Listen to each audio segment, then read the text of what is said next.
Hello à tous. Alors je vous retrouve aujourd'hui avec ma voix du matin. Je ne sais pas si ça va s'entendre, mais écoutez, ça fait pas longtemps que je me suis réveillée. Je voulais vous parler d'un sujet qui vraiment me tient à cœur parce que c'est quelque chose qui me structure. C'est quelque chose qui structure énormément de gens. Et ce sujet, c'est la multipotentialité. Alors aujourd'hui, on parle de multipotentiel, on parle aussi de couteau suisse. Il y a énormément de termes qui sont utilisés. Je t'avoue qu'en tant que justement multipotentiel, je suis pas une grande fan de me faire mettre dans des cases avec des mots qui pourraient être un petit peu marketing. Mais si j'utilise ces mots, c'est surtout pour qu'on puisse être sûr qu'on parle de la même chose. Le côté multipotentiel, je vais rapidement le définir, même si je pense que la plupart d'entre vous ont une idée ou une vague idée de ce que c'est. La multipotentialité, elle s'exprime à travers une tendance assez multifacette. C'est-à-dire que le multipotentiel est quelqu'un qui va parfois, souvent, ça dépend, avoir du mal à trouver sa place, avoir du mal à trouver du sens dans sa vie professionnelle, avoir du mal à trouver un métier dans lequel il s'épanouit. Ce qu'on peut observer beaucoup, c'est cette tendance à changer de carrière régulièrement et cette immense curiosité qui nous anime. C'est-à-dire qu'on veut aller de partout, on veut prendre absolument tous les chemins et le fait de choisir est quelque chose de très douloureux pour nous. On a tendance à se lasser assez rapidement quand on embarque dans une direction. Enfin bref, on aime profondément être stimulé, on aime profondément la diversité et on aime profondément partir à l'aventure. Donc c'est clair que dans un système qui, depuis des années, privilégie beaucoup les profils plutôt spécialistes, c'est-à-dire les personnes qui vont faire le choix d'aller dans une niche et de creuser cette niche jusqu'au bout, nous face à cela on peut se sentir un peu seul ou un peu mal compris. Parce que justement, de l'extérieur, ça peut faire un peu instable, ça peut faire un peu personne qui n'arrive pas à se décider, personne qui n'arrive pas à se fixer une direction claire, etc. Alors si vous vous retrouvez dans ce profil de curieux, d'aventurier, j'aurais envie de vous inviter déjà à une chose, c'est de vous émanciper d'absolument tout ce qu'on vous a dit. Pour ma part, j'ai toujours eu ce côté touche à tout. J'étais bonne de partout parce que en fait tout m'intéressait, voilà, c'est typique, et j'aimais énormément le fait d'apprendre. Et j'aimais d'ailleurs plus le fait d'apprendre que les matières en elles-mêmes. C'est vraiment... c'est fou à dire, mais oui, l'apprentissage, c'est quelque chose qui est formateur pour moi. Et ça, c'est typique encore du profil multipotentiel. On a cette curiosité, on aime découvrir, on aime être stimulé intellectuellement. On est des vrais explorateurs. À l'école, au collège, au lycée, pendant mes études, en fait, je suis assez facilement rentrée dans le moule parce que j'avais une pluralité qui m'était proposée et que j'avais un driver. Alors pour ceux qui ne savent pas ce que sont que les drivers, ce sont des sortes d'injonctions, des messages qu'on a entendus énormément quand on était plus jeune et qu'on a ancrés en nous.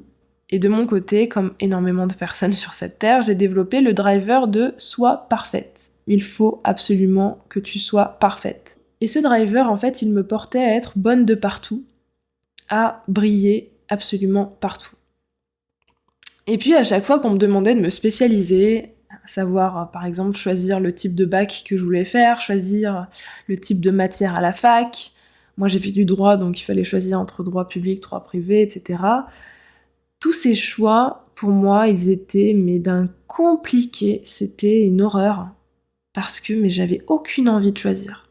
Aucune envie. Je voyais des possibilités absolument partout. Et j'avais aucune intention de m'enfermer quelque part. Et souvent, quand on a cette facette justement de couteau suisse, le choix, encore une fois, c'est quelque chose de très souffrant parce que c'est contre nature. Encore une fois, ce côté aventurier, il implique qu'on a envie d'aller explorer un peu de partout et en fait, on a peur de louper des mondes. On a peur de louper des chemins. Et donc, lorsqu'on nous demande de nous positionner, on le fait à reculons. Alors, il faut dire que pour ma part, mais ça je sais que je ne suis pas la seule, j'ai toujours entendu le fait que choisir, c'était renoncer. Alors cette phrase, aujourd'hui, mais vraiment, je ne l'utilise jamais. Voilà, je ne l'utilise plus. Je la trouve assez réductrice, assez limitante. Parce que si tu veux, au lieu de mettre l'accent sur l'objet de l'engagement et toutes les possibilités que le choix ouvre, cette phrase, elle met l'accent sur la douleur liée au choix. Tu vois, le mot renoncement. Excuse-moi, mais le mot renoncement, il m'excite pas trop, quoi. Donc cette phrase, qui est une sorte de croyance, elle associe au choix une émotion de manque. Si je choisis, il va me manquer ce que je n'ai pas choisi.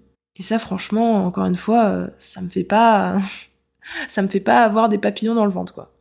Et là, ce que j'aimerais dire à tous ceux qui m'écoutent, c'est que vous avez le choix de voir les choses autrement.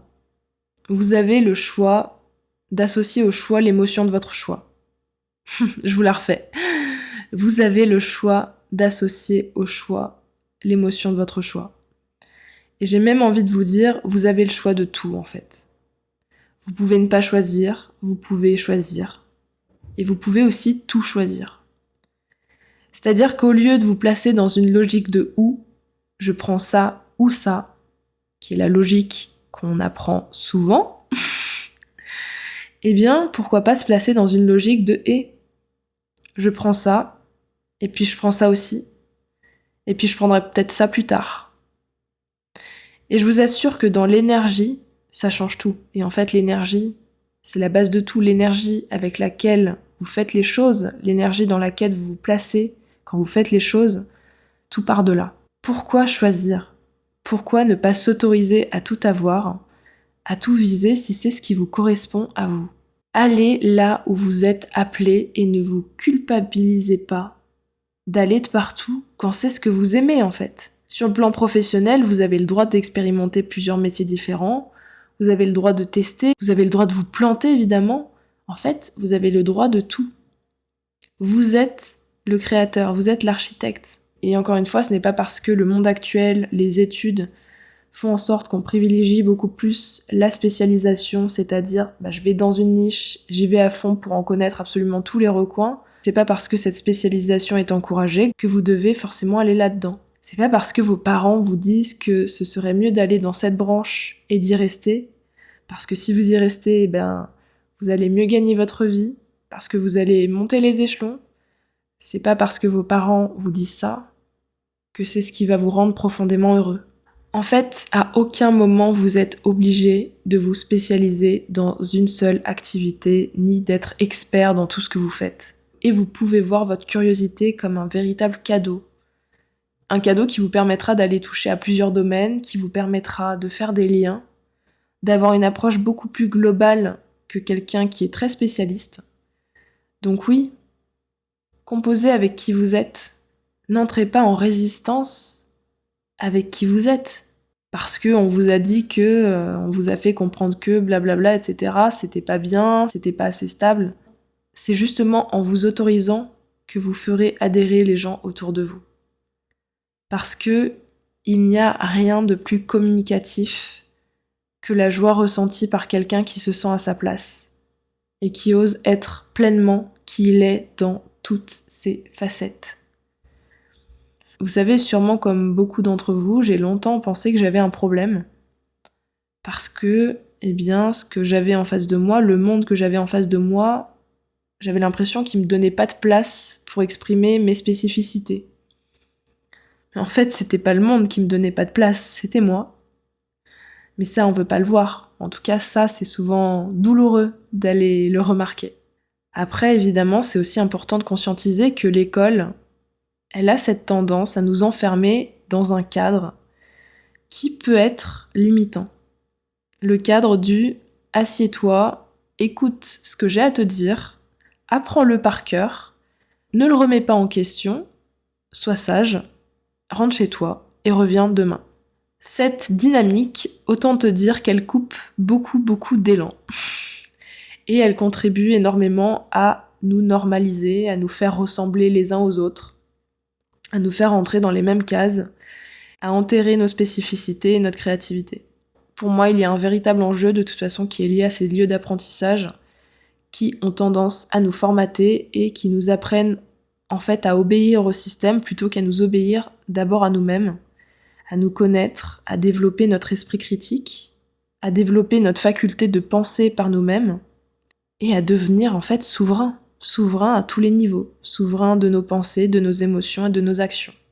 Enfin bref, sachez que si on vous a fait comprendre que votre différence était à gommer, eh bien j'aurais tendance à vous dire que votre différence, elle est à explorer, elle est à assumer et elle est à aimer.